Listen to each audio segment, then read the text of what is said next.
Bonjour à tous et bienvenue dans Bonjour Rugby League. Salut Baptiste. Salut Jess, salut à tous. Une émission un peu spéciale parce que c'est la dernière de la saison déjà. On est à douze épisodes, c'est ça? Exactement, ouais, c'est ça. 12 épisodes de Bonjour Rugby League et celui-ci c'est le dernier et du beau programme pour ce dernier épisode de Bonjour Rugby League avec notamment le State of, le Decider qui s'est terminé il y a quelques instants, un match absolument incroyable. Fantastique, fabuleux. Ouais. On l'a regardé ensemble, on n'était pas toujours d'accord sur ce qui se passait sur le terrain. Jamais d'accord. Comme toujours. On reviendra également sur les France-Angleterre chez les féminines et chez les masculins à Toulouse, c'était le 28 juin. Et puis également sur ce qui se passe du côté des U19 avec notamment la victoire des Français face à l'Angleterre.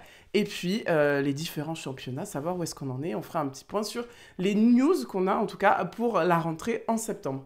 Baptiste, le set-off. On avait fait un petit sondage, je vais pas vous mentir, parce que là, il peut pas se cacher, il peut pas faire un montage. Ça va être mon moment, là. Voilà, on avait fait un petit sondage sur Bonjour Rugby League, peut-être que vous l'avez vu passer, et Baptiste, dans lequel on demandait qui allait gagner, et Baptiste a voté pour les Maroons et s'est pointé chez moi pour regarder le match avec un chapeau des Blues. Il n'y a aucune preuve de ça. Quel enfoiré. Il n'y a pas de photo, il n'y a rien. Qu'est-ce que tu as pensé de ce match 2-0 à la mi-temps, les Maroons qui marquent sur la corne quasiment, sur une pénalité, c'était incroyable. Ouais, c'était un match incroyable. On se disait qu'on aurait aimé avoir, avant de débuter ce podcast, le temps de jeu effectif, tant il doit être impressionnant. Mais voilà, un match vraiment énormissime, 2-0 à la mi-temps, comme tu le dis, et puis une deuxième où ça s'est un peu débridé du côté des Blues. Ils ont trouvé plus de solutions, et des Maroons qu'on a vu exténués. Ouais, beaucoup défendre, donc du coup forcément fatigué. Moi j'ai trouvé que c'était un match absolument incroyable. J'aimerais bien avoir l'historique de la fois où ça a été à la mi-temps à 2-0. Je suis pas sûre que ça soit déjà arrivé. Et honnêtement, moi j'avais très peur de ce decider avec la blessure annoncée de Latrell Mitchell. C'est vraiment un joueur, on l'a dit à plusieurs reprises dans Bonjour Rugby League, on le voulait. Un dynamiteur. Ouais, voilà, c'est un joueur de grand match et on le voulait pour ce state-off. Il a joué le match 2. Où les Blues ont gagné, ont permis de se relancer dans la course. Et là, absent pour blessure au pied, j'avais peur, moi. Mais le choix de Bradman Best pour le remplacer a été vraiment excellent. Il a été vraiment excellent. Après, Latrell, c'est vraiment ce dynamiteur, c'est vraiment l'électron libre de l'équipe des Blues. On aimerait qu'il soit un peu plus au sein de l'équipe des Rabbitohs, mais dès qu'il porte cette tunique, on sent qu'il change complet, il emmène tout le monde derrière lui. On l'a vu sur le deuxième match, il a été exceptionnel.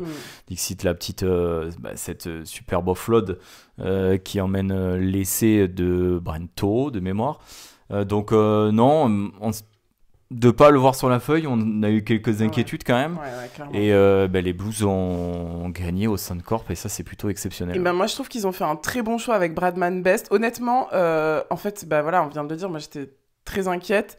Mais en fait, ils ont choisi un vrai centre. Et je pense que ça a fait la différence. Là où on a vu en seconde Kylene Ponga rentrer, on en parlait, on a débattu entre nous. On a vu Kylene Ponga rentrer en poste de 3e ligne. On s'est dit, mais franchement, ça nous a pris 5 minutes pour savoir où il était placé. De remonter un peu tout le monde. Ouais, de dire, bon... du moins, après, c'était l'idée que ça donnait en regardant le match, qu'il était à un poste de 3e ligne et que Pat Carrigan était remonté de 2 crans. Voilà. Mais très surpris parce qu'on sentait les Blues forts devant avec quand même un Payne Haas vraiment en tant que moteur de cette équipe. Et ce replacement, peut-être pour créer une dynamique offensive plus importante. Un 3e demi, moi je pense. Un 3e demi, ça n'a tout simplement pas fonctionné, voilà. Ouais, c'était un pari, mais la question, le débat, il est sur ça justement. Est-ce que il vaut pas mieux des postes que tout le monde joue à son poste. Ouais. Oui, c'est vrai qu'on a l'habitude dans ce state-off, de voir des 3e lignes dans leur club jouer seconde, des arrières jouer centre, des ouvertures et des ouvertures centre. jouer centre. Voilà, c'est vrai que on prend souvent les meilleurs ou ceux. Mais pas forcément les meilleurs à leur poste. Mais pas forcément les meilleurs à leur poste. Voilà. Aujourd'hui, Taiwo Fido, qui est plutôt un joueur qui joue à l'arrière du côté des Dolphins, joue au centre. Et on l'a peut-être senti un peu en difficulté. C'était déjà le cas sur le match 2. Moi, je l'avais trouvé assez effacé. Aujourd'hui, encore une fois, il n'a pas su faire la différence. Moi, j'ai trouvé que Selwyn Kobo a été pas trop mal, a été bon. Il a vraiment mis plutôt un bon match. Ouais, plutôt puissant comme à son habitude. Voilà. C'est ça. Par contre, beaucoup de fautes à son crédit.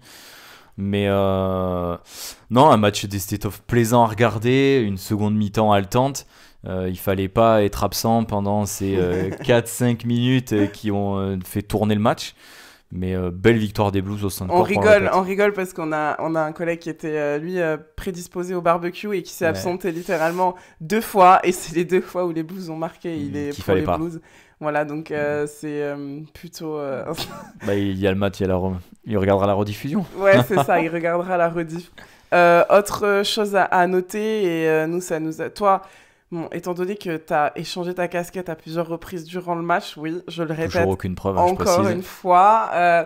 Si on a plein de preuves, mais privées. Moi, Cherry Evans, il m'a énervé. Hein. Son attitude... Mais en même temps, c'est ça, le jeu, c'est de dégoupiller les autres. C'est un peu l'équivalent de Latrell chez les Maroons aussi, dans cette capacité, moi je trouve, à vouloir faire dégoupiller l'adversaire. Ouais, mais Latrell, il le fait par le jeu, tu vois. Il te met des gros tampons. Walsh, c'était par le jeu quand il le pousse en tribune. Oui, c'est vrai, pardon. Non, mais c'est des joueurs qui vont essayer de mettre plus que les autres, mais sur du vicieux. Ouais. Et ce qui est surprenant, c'est que Cherry Evans l'a plus fait qu'à l'habitude. Alors, est-ce qu'il sentait son équipe dans une dynamique pas très positive, et il s'est dit il faut que j'aille faire dégoupiller les Blues, et puis il a regardé l'arbitre, et l'arbitre lui a dit mais vas-y, d'ici, fais ce que tu veux aujourd'hui. Ça, c'est aussi un autre point très surprenant de ce match. Très négatif. Ouais, très négatif. L'arbitrage qui a vraiment laissé beaucoup le jeu et des actions. Autant de plaquage haut dès le départ. Et puis autant de vide. Enfin, il en siffle 2 en deuxième, mais sinon, toute la première mi-temps, les cinquièmes, l'ouvreur prenait un vide. Ouais. Sans rien, quoi. Et sans compter les ralentissements de tenue que j'ai trouvé très longs. Il a mis longtemps avant de mettre les 6 again. Et en fait, pour moi, il y a eu un gros chahutage là. Ça a été entre Cherry Evans. Et Jérôme Loy. Jérôme Loy, pardon. Cherry Evans met le premier coup au visage de Jérôme Loy. Et en fait, c'est c'est Nanaï et celui qui vient en seconde vague qui prennent les 10 minutes. J'ai trouvé ça assez injuste. Et j'ai trouvé ça... vraiment moyen de la part de l'arbitrage. Ouais. Alors, après, l'arbitrage vidéo était bon.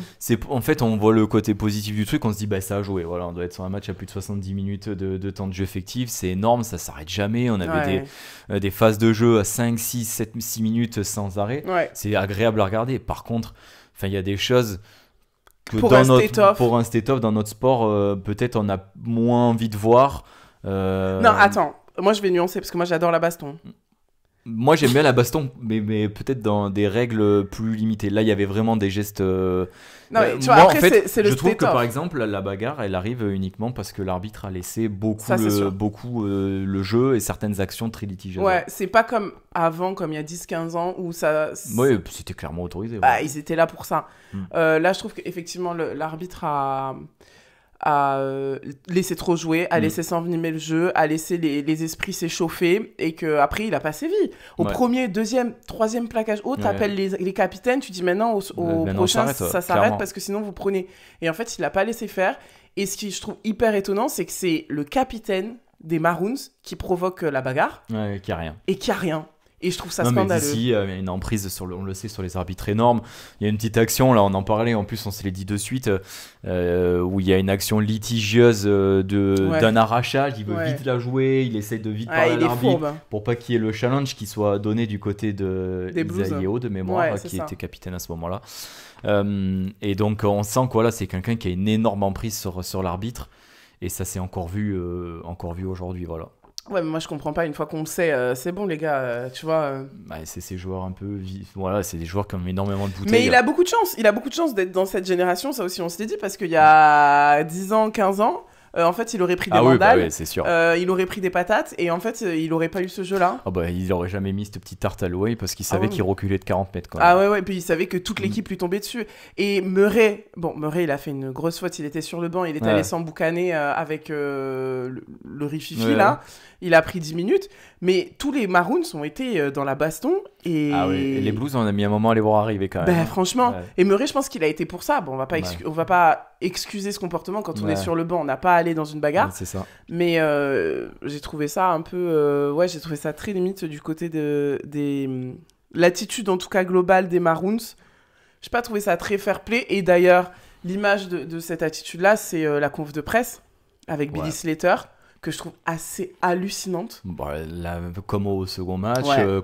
enfin premier match non parce qu'on l'a Parce pas qu'il trop, gagne. voilà, il gagne, mais complètement dans son truc et de dire bon, c'est comme ça quoi. Ouais, Enfin, moi, là, on a perdu, mais je trouve pas qu'on ait été mauvais, je ouais, trouve pas voilà. qu'on ait perdu. J'étais énervé sur le deuxième, là ça me fait rien quoi. Putain, Ouais. t'as perdu chez toi quoi. Non, mais en fait, juste pour qui ils se prennent. Ouais, c'est une attitude très surprenante. Ouais. Ouais, je suis vraiment pas fan. Et moi, bon, bah, je pense que vous l'avez compris, je suis pro Blues depuis longtemps. Et ça me fait encore plus dire qu'il y a un problème d'attitude chez les Blues. Ils ont, Chez Maroons. chez les Maroons, ils ont une hégémonie qui s'octroie. Et aujourd'hui, ça a remis un petit peu l'église au milieu du village et je trouve ça bien. Oui, mais je pense que ça va au-delà de ça. Ça va dans le sens de la nature du rugby à 13 et de d'où il vient. Le Queensland est quand même la zone Ouais. pour les Queenslanders du rugby à 13. L'histoire, elle se crée là. Et donc, il y a même tout ça sur ces matchs de set-off qui se ressent. Ouais. Oui, mais ça se crée chez les seniors. Parce que chez les U17 et chez les U21, en fait, c'est les Blues qui dominent. Ouais. Et chez les filles, cette année, elles ont perdu le state-off. On vous le rappelle, ça a fait 2-1. C'était la première année où il y avait 3 matchs chez les filles. Et elles ont perdu le deuxième match 10-11. Enfin, je veux dire, ouais, c'était serré. Ouais. c'était ultra serré. Mais chez les jeunes, c'est les New South Wales qui dominent. Donc, je pense qu'il faut juste un petit peu dégonfler le bordel.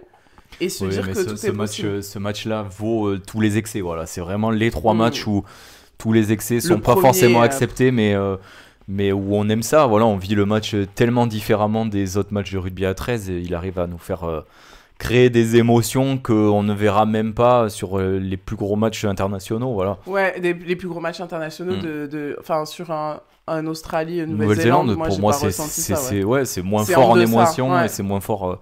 C'est voilà, le state-off. Voilà, le set-off et l'occasion est toute trouvée de faire la transition vers ces équipes de France et cette équipe de France U19 qui a dominé l'Angleterre. On en parlait avec le set-off là en disant que chez les Blues, ça gagnait chez les jeunes et c'est pareil chez nous. Alors, le 29 juin, il y avait les 2 matchs France-Angleterre chez les féminines et chez les hommes du côté de Ernest Vallon à Toulouse et on a, enfin, je veux dire sans surprise, perdu ces 2 rencontres. Mais chez les jeunes, ça gagne en Angleterre et ça gagne contre les Anglais.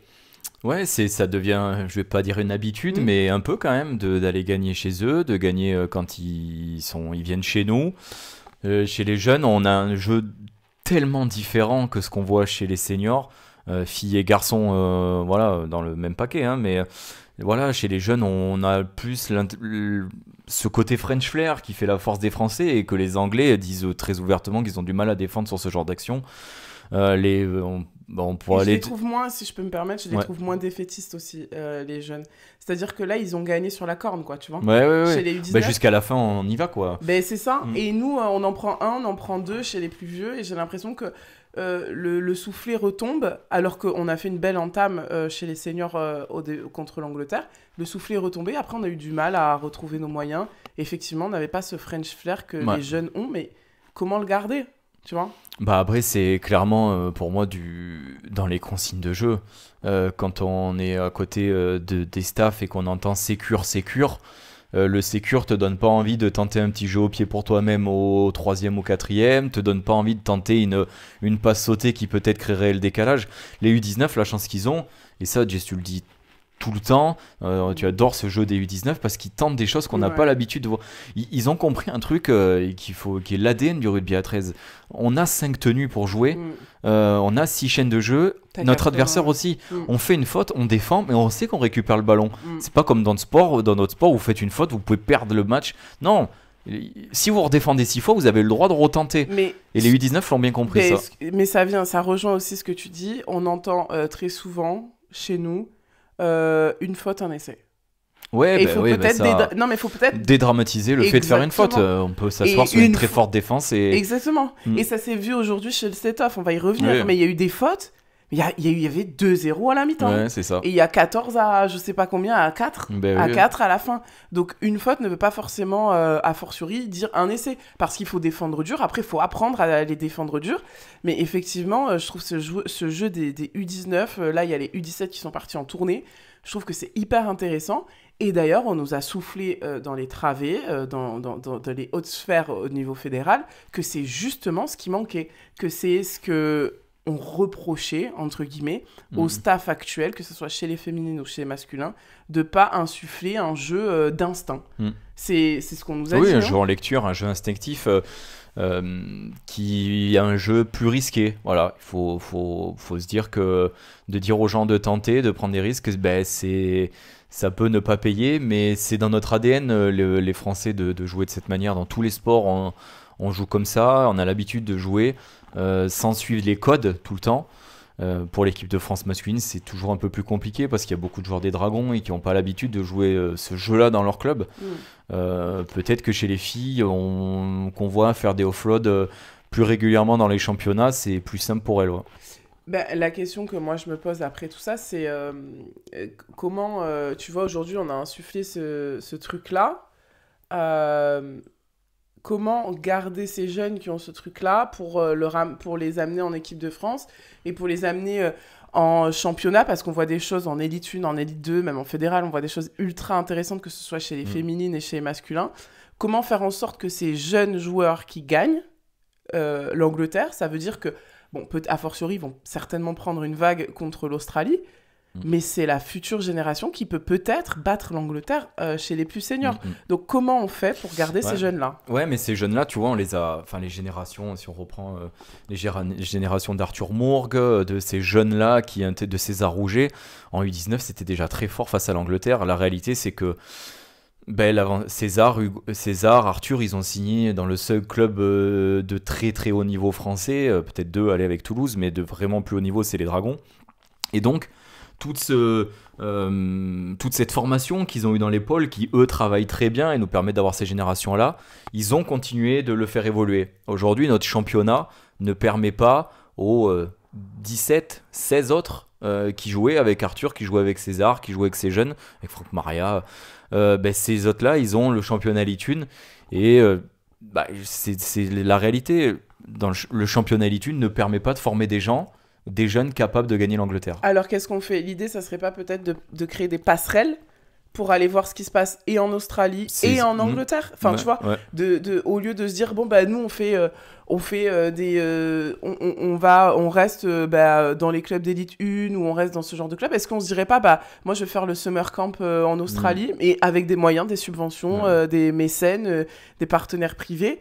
Et on revient exactement comme Baptiste Fabre l'a fait, tu vois, Enzo Griffier. Et Enzo Griffier, exactement. Est-ce que c'est pas ça l'idée aussi pour essayer de... Ça, j'ai l'impression que c'est quand même clairement une tendance de fond. On en discutait avec... Ouais, mais moi, j'ai l'impression que c'est une tendance de fond personnelle, mais c'est pas une tendance de fond fédérale, tu vois. C'est vrai que c'est peut-être encore compliqué pour la fédération de financer ça. La chance que la fédération, c'est qu'elle est très très proche de Trent Robinson et qui permet de faire des passerelles avec les Roosters. Oui, mais aujourd'hui, voilà, il y a des passerelles. La fédération a, d'après nos informations, payé les allers-retours de Perrine, d'Elisa. C'est pas que ça. Oui, mais déjà financièrement, il y a un petit élan qui est créé. Je suis d'accord, c'est louable et c'est cool et c'est génial, mais c'est pas ça, c'est pas des actes de one shot en fait. C'est pas payer un aller-retour pour faire 2 matchs. Ouais, mais moi je suis pas pour qu'on envoie nos jeunes, mais je dis pas qu'on doit les envoyer, je dis qu'on va faire des summer camps. Tu vois, comme fait Mao Pommier du côté de York et finit la saison avec York. Voilà. Moi je suis désolée, moi je viens d'un sport individuel parce que c'est des choses individuelles, c'est des initiatives individuelles qui se font. Moi, je viens d'un sport individuel, je faisais de l'athlé, tous les ans, je partais 1 mois en Afrique du Sud parce que il y avait des super joueurs, des super lanceurs. Mais qu'est-ce que la fédération faisait pour toi à ce moment-là ? Ils me finançaient. D'accord. Ils me finançaient, ils me payaient mon billet, ils me donnaient... En fait, on avait, en fonction de ton niveau, il y avait un classement par niveau et t'étais établi et t'avais, ton enveloppe, c'est 7 000 € à l'année. Ton enveloppe, selon ton niveau, c'est 4 000. Ton enveloppe, c'est ça. D'accord. Et tu l'utilises comme tu veux, avec des justificatifs. D'accord, ok.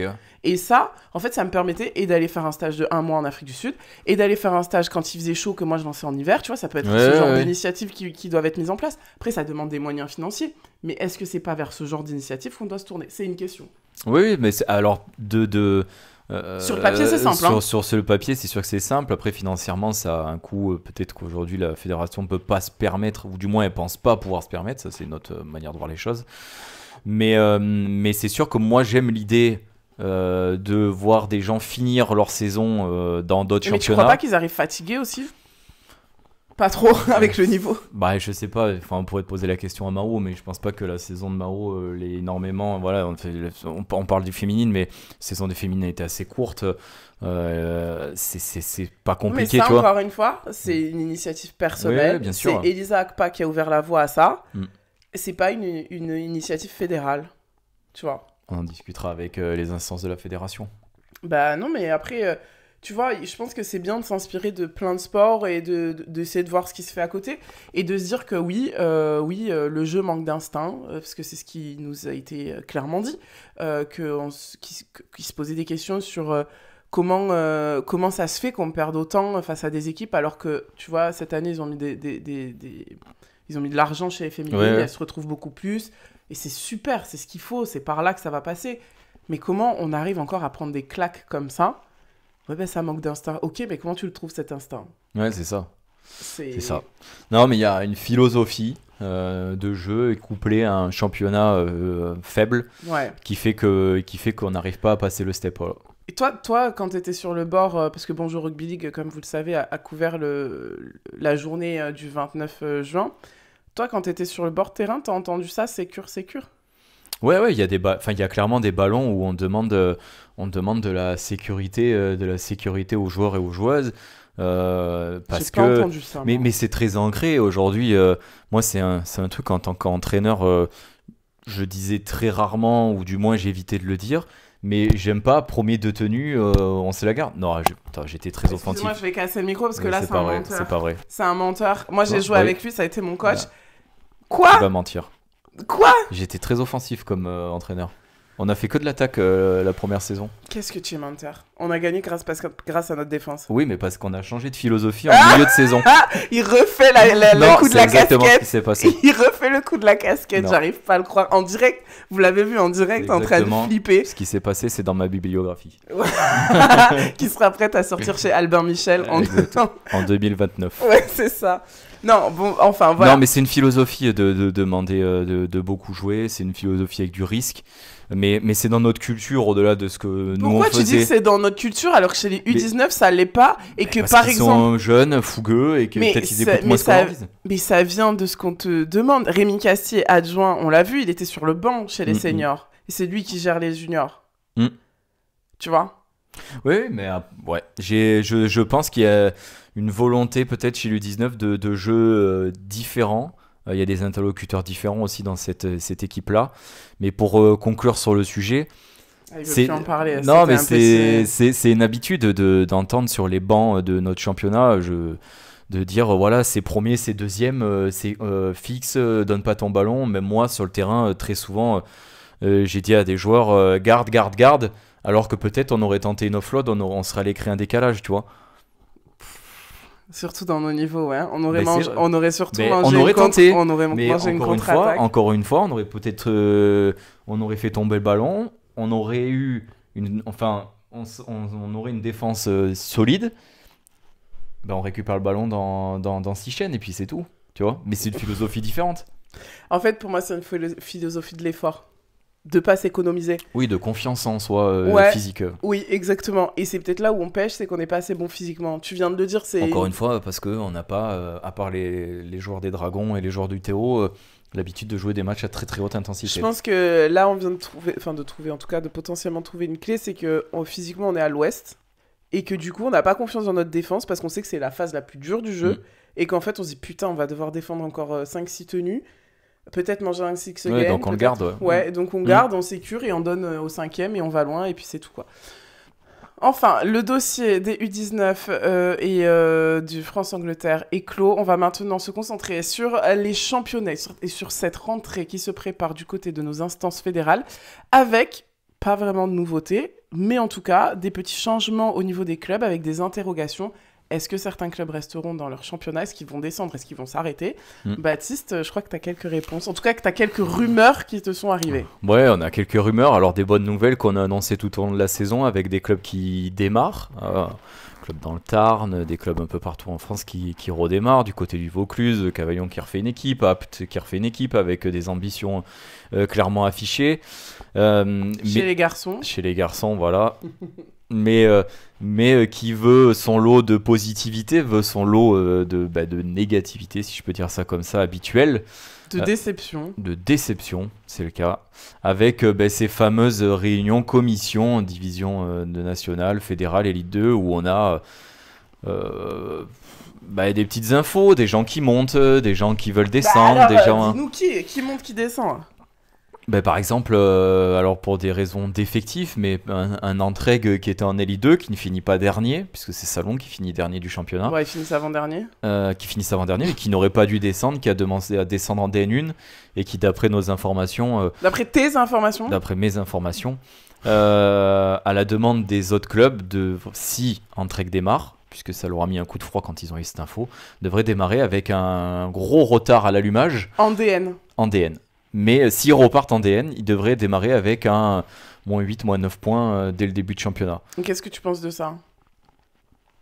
Vraiment ? En toute honnêteté. Je trouve que c'est peut-être pas une si mauvaise chose que ça. C'est une grosse sanction qui est dure à encaisser, c'est sûr, parce que vous démarrez un nouveau projet en DN. Si vos joueurs partent, vous leur dites vous démarrez avec -9. Mais à l'inverse, vous êtes en Elite 2.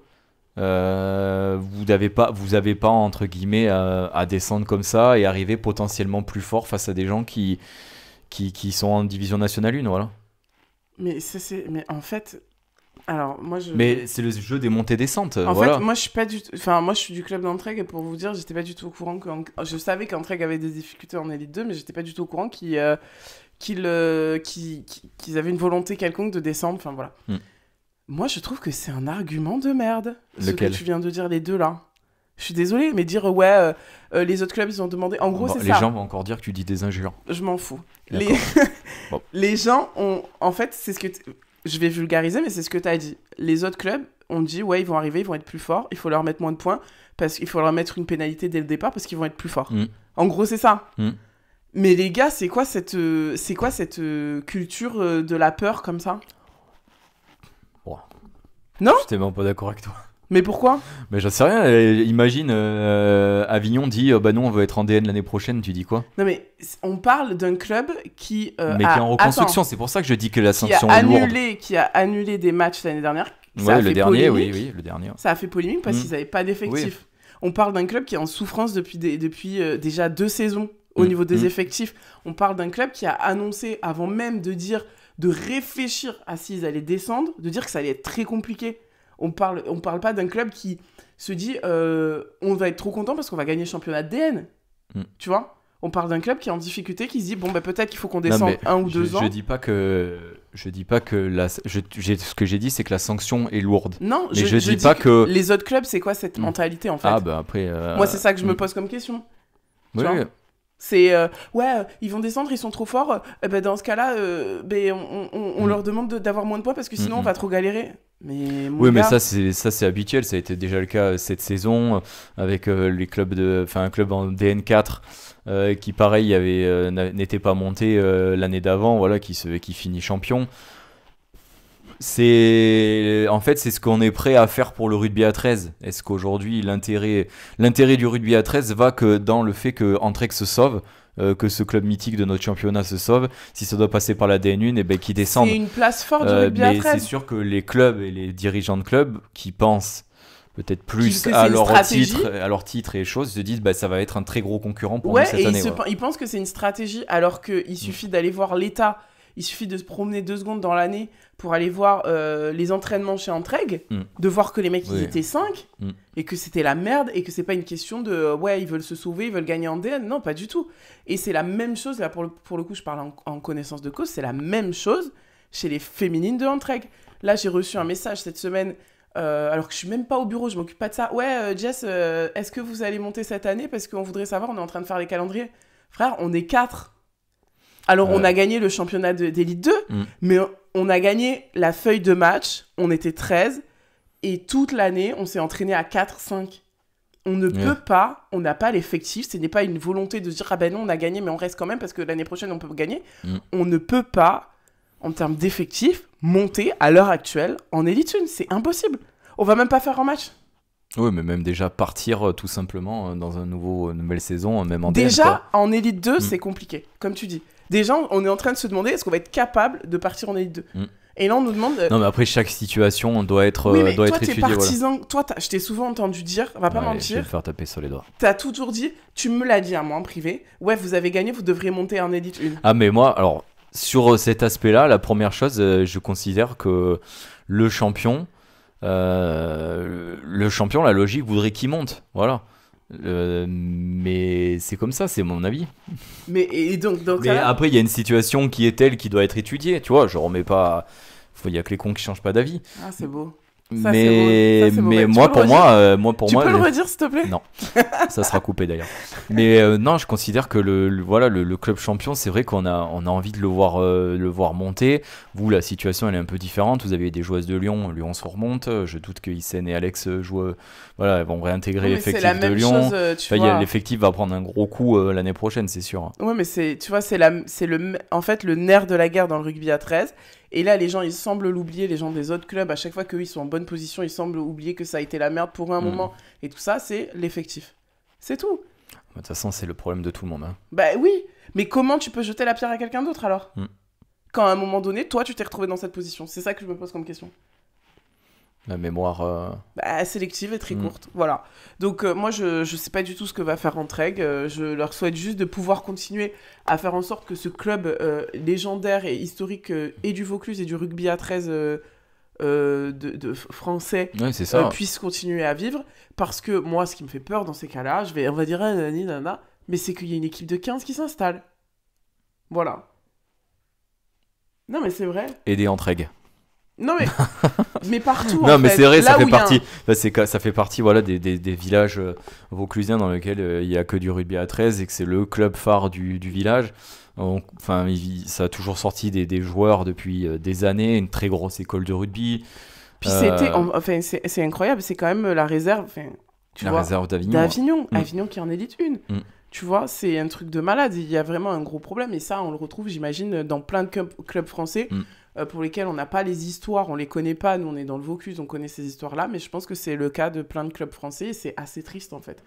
Et je pense que dans ces cas-là, il faut juste pas taper sur les doigts des pauvres présidents et des 3-4 personnes qui font tenir un club et essayer de trouver des solutions avec les comités, avec plein de gens.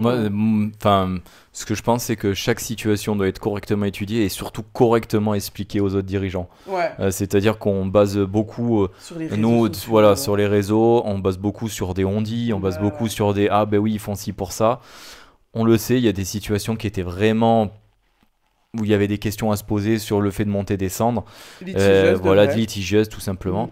Et il y en a d'autres pour lesquelles... il y a tout simplement pas d'autre possibilité à part la mort du club et aujourd'hui on a besoin de tous les clubs, voilà. Je suis totalement d'accord. Voilà, même si j'étais pas d'accord avec tout ce que tu as dit comme d'hab. Mais ça avait une belle conclusion. Merci. Bon, on laissera que la conclusion. Ouais, voilà. Non, après dans les autres informations du côté des féminines, pas tant d'informations que ça, mis à part les nouveaux clubs qu'on a annoncés, sûrement Pujol, Lyon qui repart, Montpellier bien sûr qui va repartir. On ne sait pas encore, j'ai pas trop d'infos sur comment vont se passer les championnats cette année. On espère un peu la même formule que l'année dernière. Jean-Marc Crespo était justement en train d'essayer de réunir tous les clubs pour avoir toutes les informations pour essayer de monter les championnats. Voilà. Ça, c'est toujours une situation qui est ultra problématique, mais bon, elle est comme ça. Et puis, de toute manière, ils vont faire un premier calendrier avec une première ébauche. Ça sera pour début septembre. Après, il va changer mi-septembre. Après, s'il y a une chance d'avoir un tournoi de Nine en octobre, ça va changer juste avant ou juste après. Et peut-être que le championnat il démarrera à mi-novembre. Non, mais c'est très dur de faire les calendriers parce que le calendrier est fait ah ben non finalement on n'a pas le stade à cette heure-ci, on n'a pas le machin, on n'a pas ci, les filles sont là. On va pas dans ce championnat, on va dans un autre et finalement. Les gens qui font les calendriers ont vraiment la foi sur ça, c'est vrai que c'est pas simple. Après sur les autres infos, on sait pas, il y avait 2 équipes du côté du Nantais cette année, on sait pas si elles repartent, c'est annoncé du côté des réseaux sociaux que Nantes repartirait. Du côté de la fédération, on dit on n'a aucune information en ce sens. Et Nice 13, j'ai vu qu'ils se bougeaient aussi pas mal. Nice est très dynamique, si je dis pas de bêtises, potentiellement une Je sais pas si c'est Nice ou Toulon, mais il devrait y avoir une équipe fauteuil du côté du Var l'année prochaine. Ok. Donc ça, c'est une Nice, très bonne Je information. crois que c'est chez les Valides Nice. Nice a déjà une équipe cette Oui, année. mais c'est ça. Toulon, on n'a pas trop d'informations sur ce qui est fait l'année prochaine, d'après ce que j'ai entendu. Mais voilà, ça bouge, les tractations de l'été se font, les gens font le point sur leur effectif et sur ce qu'ils peuvent faire ou pas l'année prochaine. Voilà. Affaires à suivre, donc. Exactement. Des affaires à suivre. Et puis, on va faire le point sur... on parlait de choses très positives et de choses très négatives. Choses très positives du côté des Dragons catalans. Enfin, positive, moi, je suis un peu comme ça. Il y a eu un vote aussi, là. On va... Oui, mais... Bref, chose très positive pour Baptiste et chose un peu où je me questionne pour Jessica. L'arrivée de Luc Kéry en provenance des Sydney Roosters à la saison prochaine chez les Dragons catalans. Baptiste, hyper rapide. Baptiste, il applaudit. Oui, je trouve que c'est une bonne arrivée. Après, c'est vrai que... Non. Garde tes arguments, Allez, je vais exposer les miens. Il est malade, lui, il fait tout un ça. Après, il va dire, ouais, mais parce qu'il va nuancer alors que t'étais pas du tout nuancé au début. Je trouve que c'est très positif parce qu'on manquait de joueurs qui dynamitaient le jeu du côté des Dragons catalans depuis le départ de Sam Tomkins, de Pierce, de ces joueurs-là, avec un joueur comme Kéry, capable d'accélérer le jeu avec une technique individuelle vraiment hors norme, et va faire du bien à ces Dragons catalans offensivement et même dans l'animation générale. Quelqu'un qui a un très gros leadership sur son équipe. Et donc là-dessus... Qu'est-ce que t'en sais, ça ? Parce que je regarde les matchs des Roosters et que je les analyse, contrairement à d'autres. Et que j'ai Trent en visioconférence à peu près 3 fois par semaine. Ouais. Et donc, je pense que c'est une très bonne recrue. Voilà. Ok. Maintenant, tes arguments moyennas. Mais c'est pas moyennasse. Attendez, moi, ce que j'ai... En début de saison, chez les Sydney Roosters, Luc Kéry a annoncé qu'il voulait prendre sa retraite pour des raisons médicales. La Super League, qu'est-ce que c'est ? Non, mais il a... Alors... C'est un peu la retraite des gens de NRL, non, mais c'est terrible, moi, je trouve. En fait, c'était pas parce qu'il en avait marre du rugby, qu'il a retrouvé un souffle, parce qu'il fait une année absolument exceptionnelle chez les Sydney Roosters. Ça, c'est vrai. Mais il a annoncé sa retraite parce qu'il avait peur pour son intégrité physique, parce qu'il a pris beaucoup trop de coups à la tête. Et moi, ma question, c'est comment on peut se dire qu'on arrête de jouer au rugby d'un côté de l'hémisphère, enfin de la planète, et comment on peut se dire, finalement, non, je reviens. Enfin, ça veut dire qu'ici, il n'a pas peur de prendre des coups à la tête ? Ça veut dire quoi ? Est-ce que ça veut dire qu'il va nous faire une Toke Yaro et qu'il va venir, il va prendre 2 commotions et il va arrêter la saison ? Et qu'il va aller à un concert à Londres ? Second sujet. Pardon. Non, mais c'est ça ma question, moi. Non, mais c'est une question que clairement se sont posées les recruteurs des Dragons catalans. Mais ils se posent jamais ces questions. Ils ont pris Jordan Abdul, qui est tout le temps blessé à la même cuisse et qui, là, ne joue pas parce qu'il est encore blessé à cette cuisse. Ils ont pris Toke Yaro, qui était blessé et qui est venu se refaire une santé ici. En fait, moi, je me demande, c'est pas des rumeurs. Il a annoncé sa retraite professionnelle à la fin de la saison 2024. Comment on va chercher ce joueur ? Après, moi, je pense clairement que les Dragons sont obligés de faire des coups aujourd'hui. Mais c'est un coup de prendre un mec qui va peut-être... Oui, mais à tout moment, c'est énorme. Mais Pierce, c'était quand même compliqué quand il est arrivé. À tout moment, il prend 2 coups à la tête et ça finit. Oui, mais voilà, mais peut-être qu'il y aura contrat pour là-dessus. Sur combien de joueurs ça s'est mal passé ? Dylan n'a pas. Pareil, on va faire un coup, il a été bon il y a 5 ans. Regarde. Merci, au revoir. Je suis moins dur que toi. Non, mais moi, des gens comme Pierce, même Tomkins, ça lui a été un choix. Johnston, ça lui a été un choix. Bon, il était très fort. Wow, Johnston. Ouais. C'était pas non plus, c'était des jeunes qui validaient pas ce qu'ils ont fait. Ils sont venus se relancer un peu du côté des Dragons catalans. Ils avaient pas un problème d'intégrité physique. Il a eu peur. Il a pris une décision. Il en a discuté. C'est ce qu'il a annoncé dans la presse. Il y a eu des interviews. Il en a discuté avec sa femme et ses enfants. Enfin, en tout cas, ses enfants sont jeunes, mais il en a discuté. C'est une raison médicale qui lui a dit il va arrêter. Comment il peut dire, c'est bon, je vais jouer chez les Dragons ? Il croit qu'ici, en fait, il n'y a pas de niveau. Il va pas prendre de coups. Il va pas prendre un Dodson.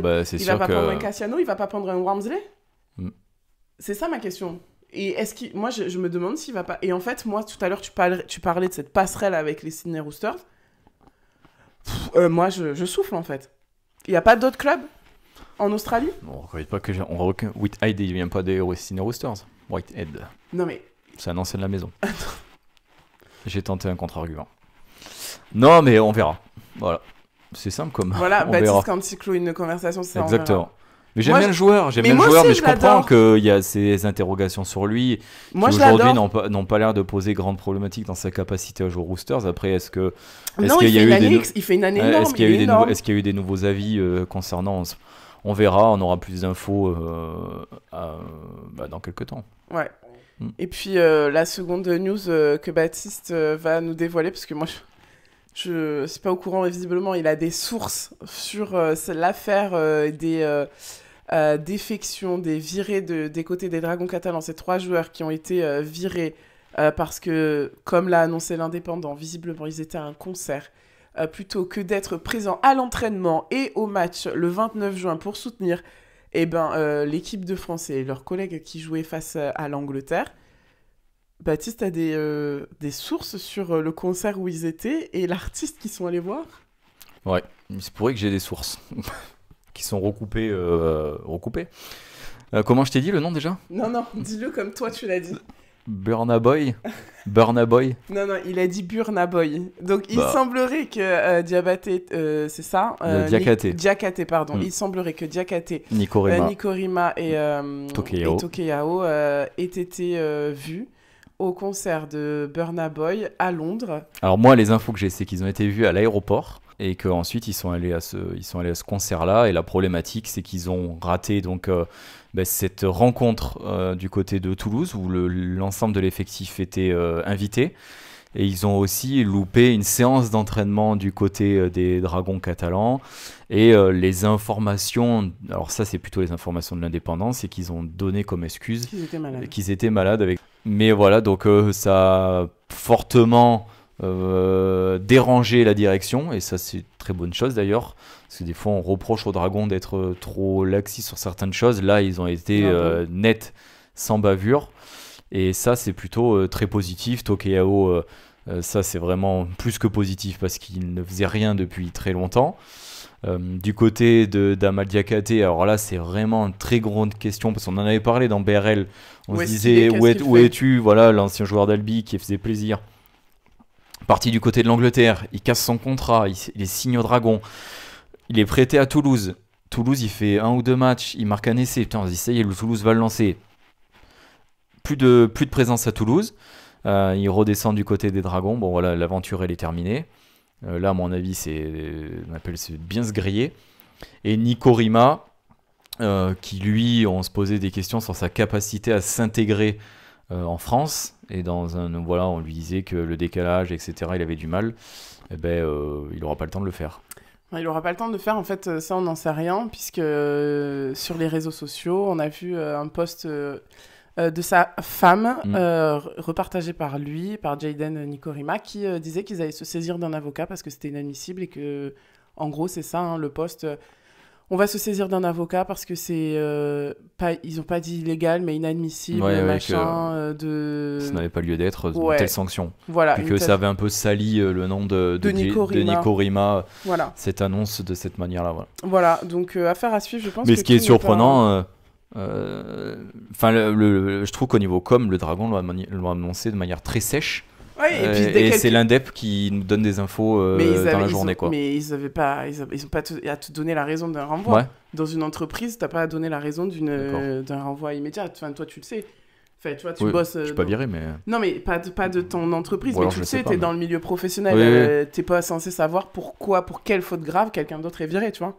C'est quelque chose qui peut se garder du domaine du privé avec la DRH. Peut-être qu'on aime trop les gossips alors. Merci l'Indépendant d'ailleurs. Tu aimes trop les gossips. Merci Bruno Antonienne surtout. Voilà, et effectivement, Jayden Nico Rima qui a annoncé, en tout cas, faire appel à un avocat. Donc, également, affaire à suivre. Que dire de plus? Bah rien. Bonnes vacances. Voilà, ça fait 12 semaines maintenant qu'on se retrouve pour Bonjour Rugby League. On vous remercie de nous avoir suivis. Il y a des nouveautés qui nous attendent pour la rentrée. Plein de nouveautés. On travaille très fort. La première nouveauté, c'est que Baptiste ne sera plus là. Je m'en vais. Je me monte seul. Je rigole. Non, mais voilà, merci à vous de nous avoir suivis. Merci pour vos encouragements. Merci à tous ces joueurs qui, quand ils nous voient en bord terrain, les interviewer, nous font le petit mot en nous disant « Continuez, c'est génial ce que vous faites. Vraiment, ça fait chaud au cœur parce que c'est pas toujours simple. Merci pour votre soutien. Merci des commentaires, des likes. Merci de regarder nos vidéos. On va se retrouver quant à nous pour la nouvelle saison en début septembre 2024 pour essayer de vous faire suivre ces matchs de rugby de tous les hémisphères et de tous les continents et de partout dans le monde de la meilleure des façons. Merci Baptiste pour cette 12 semaines absolument horribles oui, à tes côtés. Voilà. C'est très agréable comme bonnes vacances. Voilà, comme adieu. Et puis on vous souhaite de très belles vacances. Bonnes vacances à tous, à bientôt. Ciao.